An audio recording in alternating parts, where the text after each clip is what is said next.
Nagamit mo na ba yan? Excuse niya. Ay, maraming beses. Maraming beses. May sakit, sabi ni Carly. Ano sabi ng survey? Yup, not feeling well. Celine, pwede pa. May gagawin pa mamaya. Easy, may gagawin. May gagawin. Sabi ni Balin, may gagawin pa mamaya. Survey. Whoa! That's a tough answer. Oh, Balin. For bubble gum, pass or play? Play! Play! Play! Kylie, balik ka muna sa inyo. Eto na, Archie. Kapag ayaw mo makipag-date sa makulit na lalaki, anong palusot ang sinasabi mo? May boyfriend na ako. Yun! Aba, taken! Taken! Alright, survey! That's sweet. Kapag ayaw mo makipag-date sa makulit na lalaki, anong palusot ang sinasabi mo? Hindi ako ready. Hindi ready, Hindi as in, ako ready. hindi ka pa ready. Hindi pa naliligo.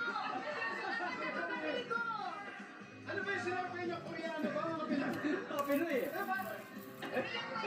Hindi pa Malay mo, kahit isa nandun yan. Okay, hindi daw ready. Survey! Standby, Team Bolera. Direk, kapag ayaw mo makipag-date sa makulit na lalaki, anong palusot ang sinasabi mo?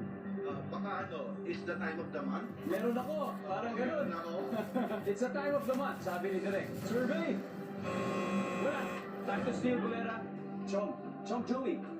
Ayon sa isang daang babae, kapag ayaw